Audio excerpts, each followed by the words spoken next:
Welcome back, Guardians, to the Idaho Vanguard podcast as part of Idaho 5051. We're here talking politics because no one has stopped us yet.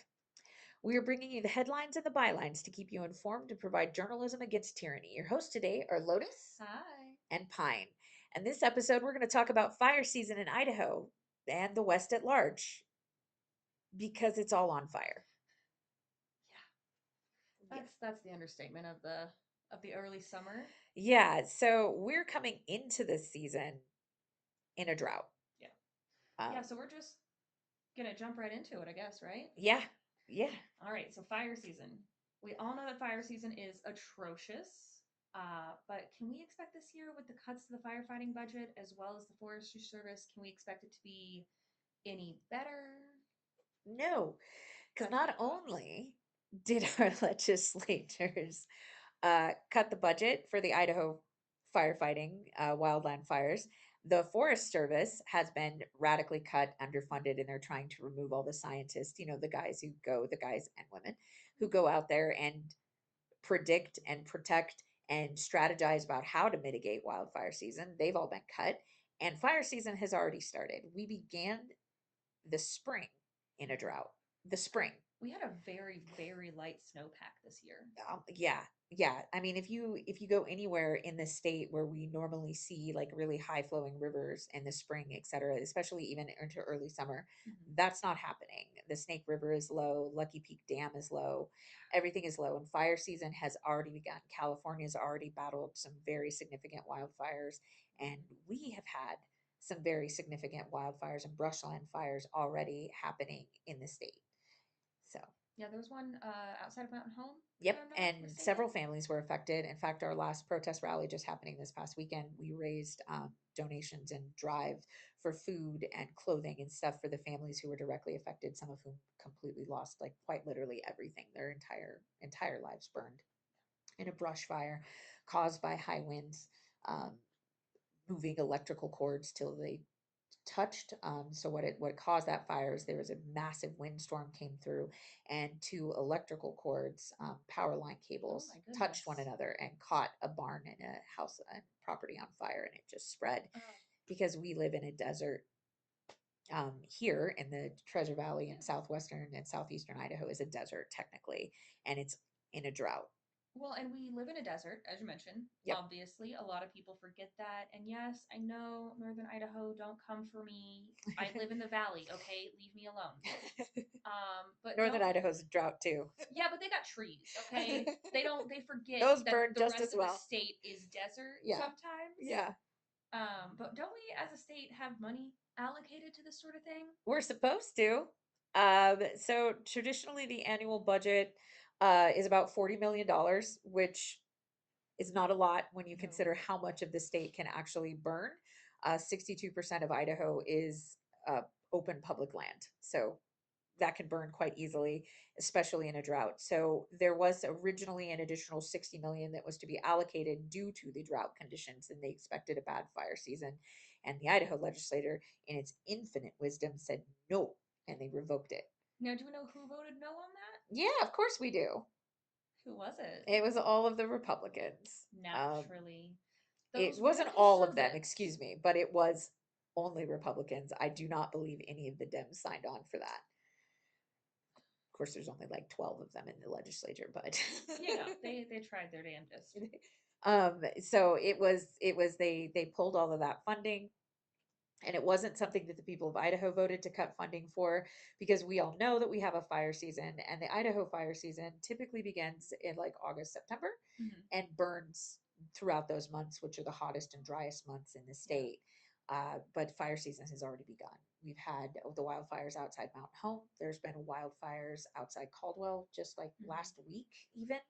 Yeah. With So that big thunderstorm. yeah, and then California is already experiencing significant wildfires in their rural communities. So across the West, stuff is already catching fire, which is considerably early for the fire season to begin. So we are currently, because of the Mountain Home fires and the fires that have already started in the state for this year, at $0 for funding for wildfires going forward.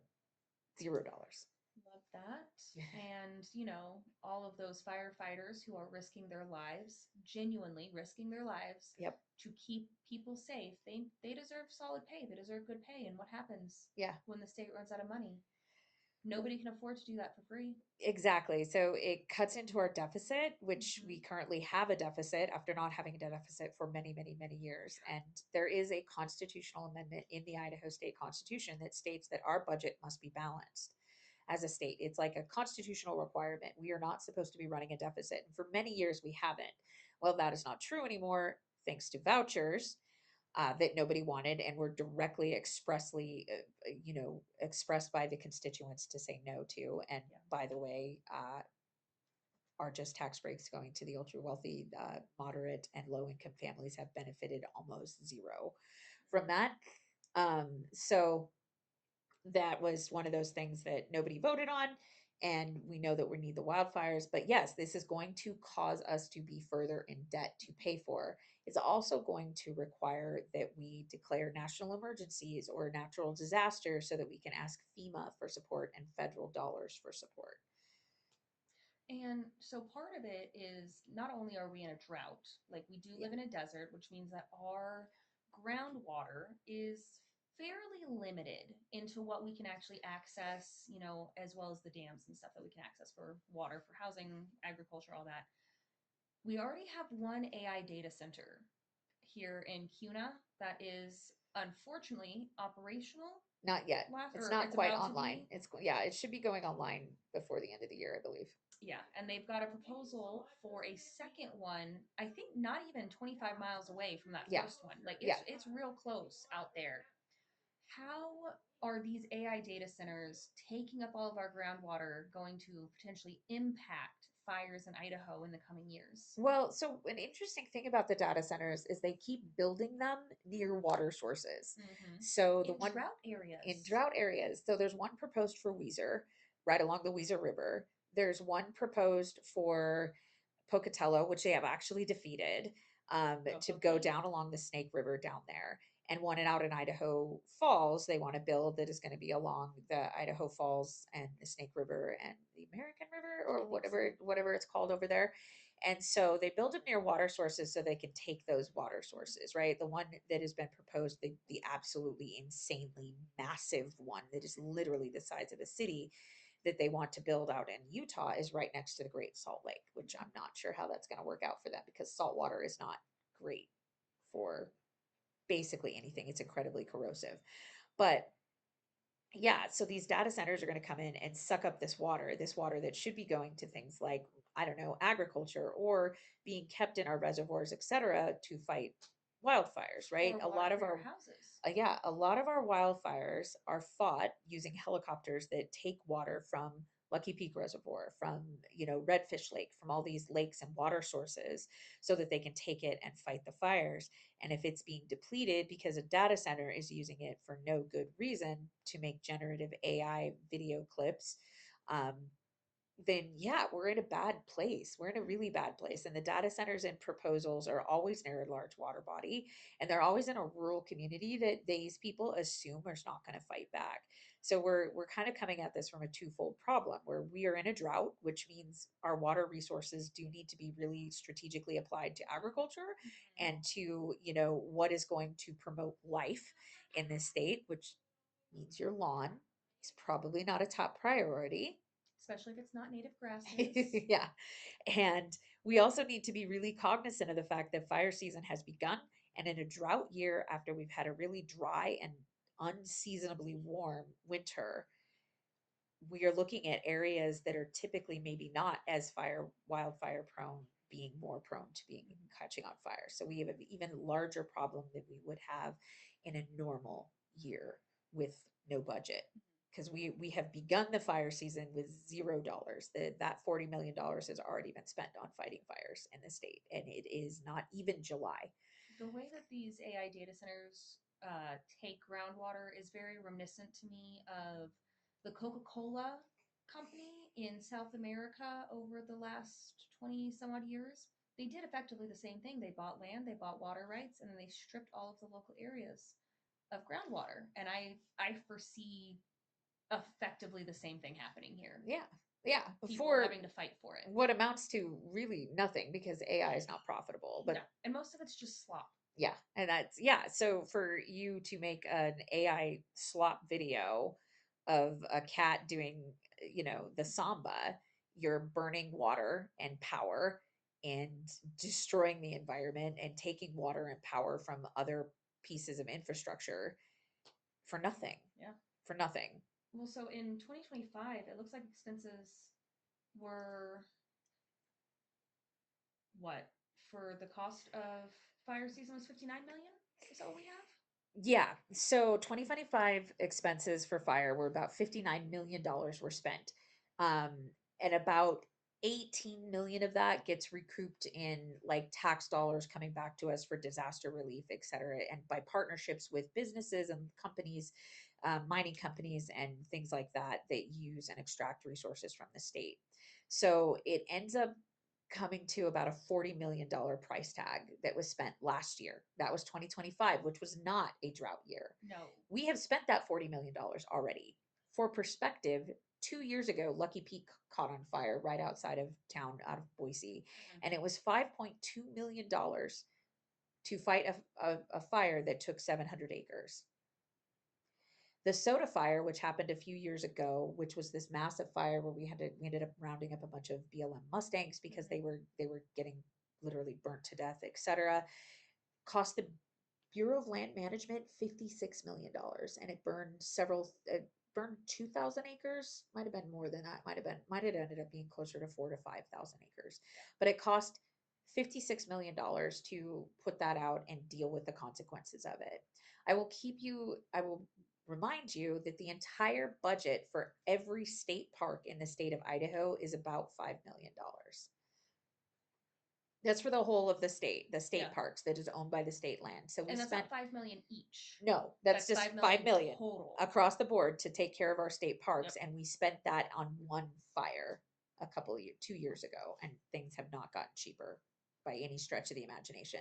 And those costs are things like paying the wildland firefighters, paying for the helicopters and the fuel for the helicopters, and then also the restoration efforts that have to go into helping restore that land so that it's not just bare earth that catches fire and gets full of invasive grasses and things like cheatgrass.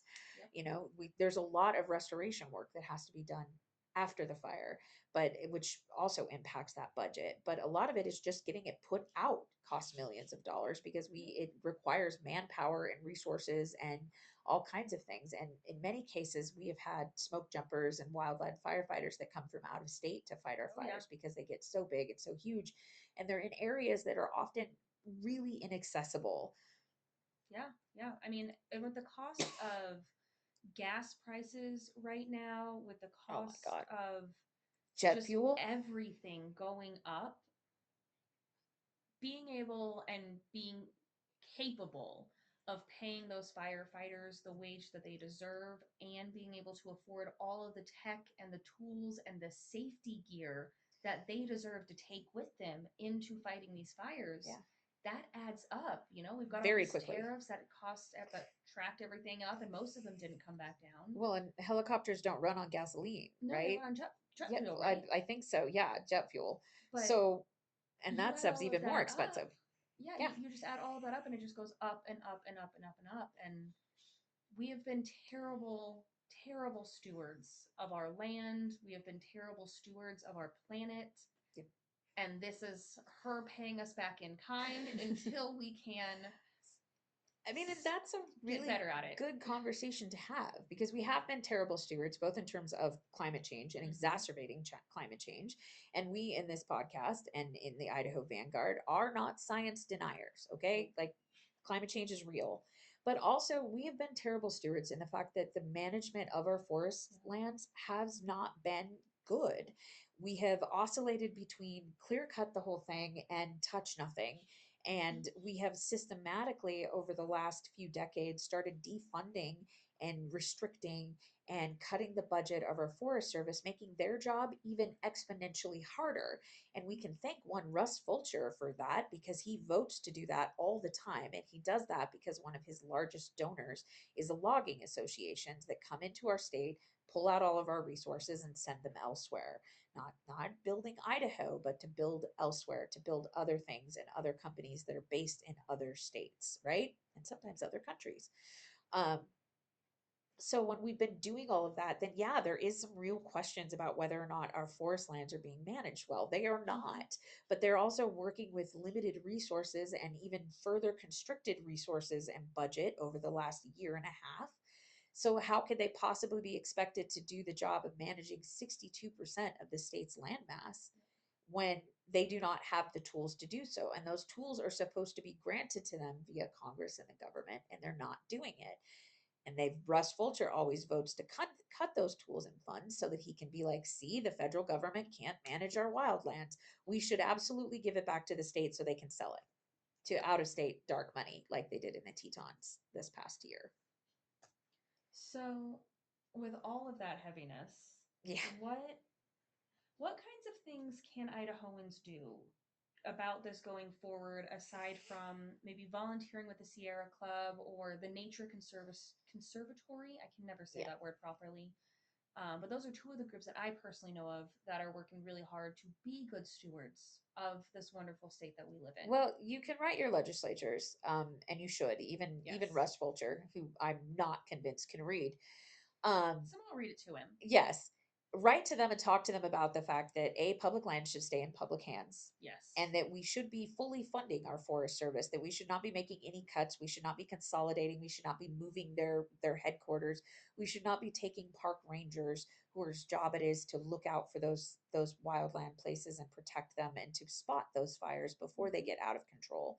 We shouldn't be taking those people away. So we should write to our legislator. The other thing that you can do is most wildfire are preventable. The vast majority of them are have a human cause. Yeah. Like it's you didn't put out a fire well enough, you started a fire under bad, dry, windy conditions.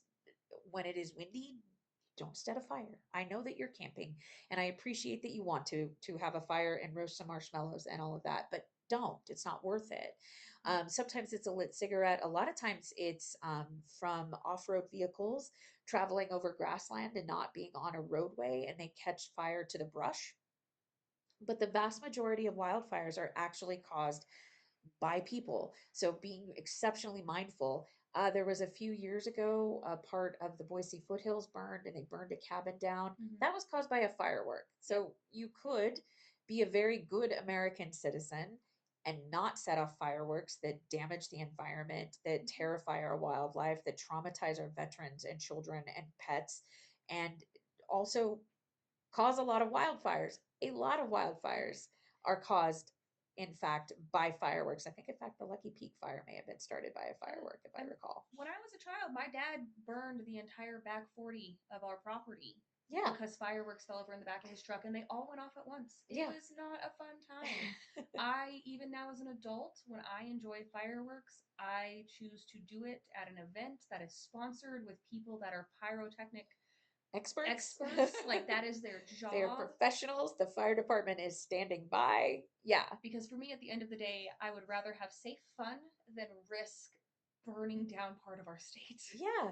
yeah. Because what happens is people go out to the wildlands and they want to set off the fireworks that you're not legally allowed to set off Mm-hmm. in the city, and you're not legally allowed to set them off in the city for a very good reason because they have a tendency to cause fires. Yeah. And then you set them off in a dry. Or blow out windows, Yeah, like we saw what down at the Capitol yeah. earlier this year. But that was I don't know if that was the yeah that was yeah the pyrotechnics, Yeah, right? And yeah, those are professionals, and and those so are they still have professionals. problems. Yes. So, I mean, maybe just setting off bombs on purpose is sort of a problem. Yeah. But yeah, so remember that most wildfires, especially the wildfires that occur in and around large, or around cities, are caused by humans. So be mindful of that and be incredibly mindful of that.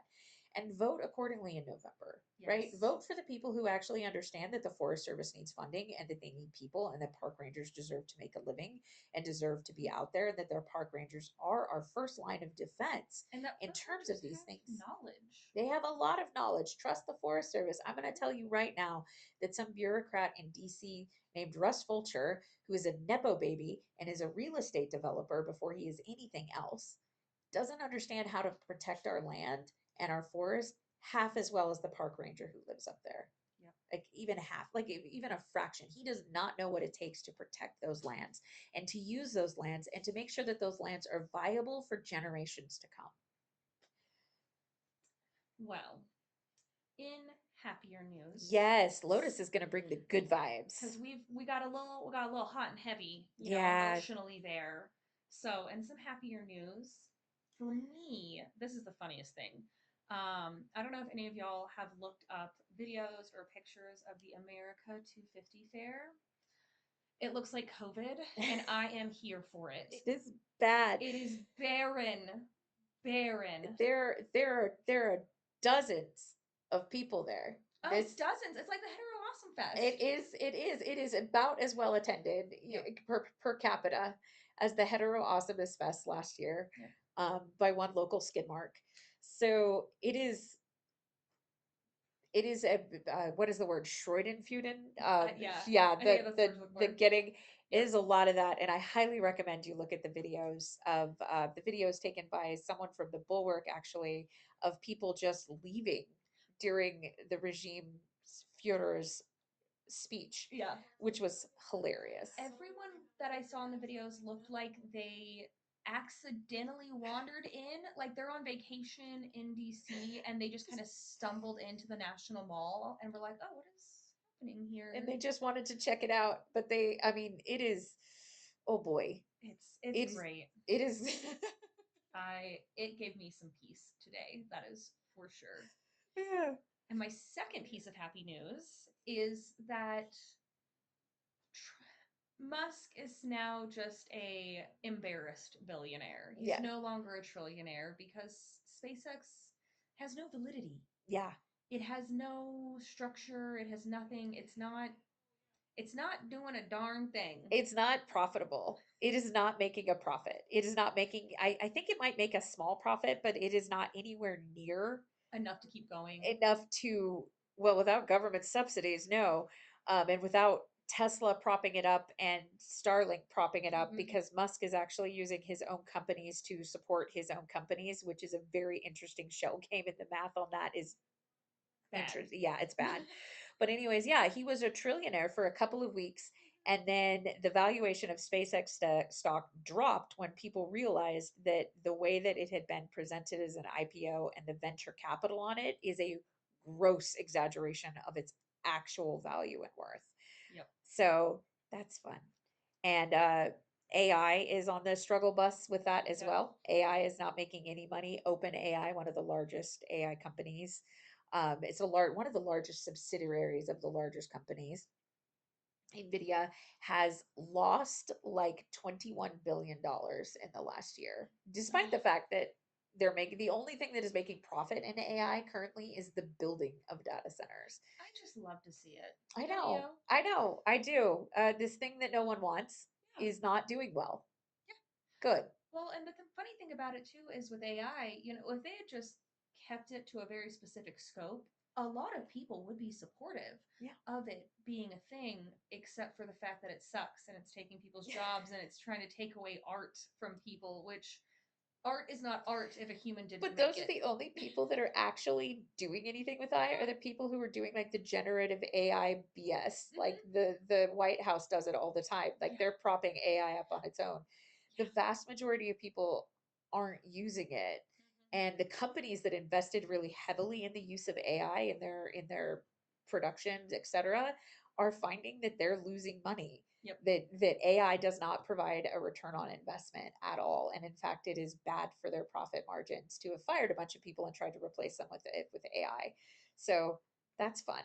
Good I luck mean, with that.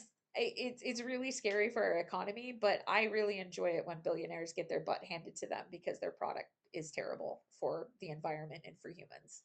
Oh, yes, if we fall into another Great Depression, I will be laughing all the way down Yeah. at all of the nincompoop nonsense that has led us to here. Because I didn't get to laugh during the Gilded Age as that fell. But I will laugh this time. That is for sure.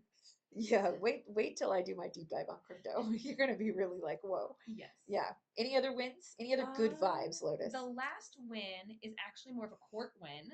Oh, that's always fun. So the I like it when Supreme the courts win. Court, yes, I love it when our courts win.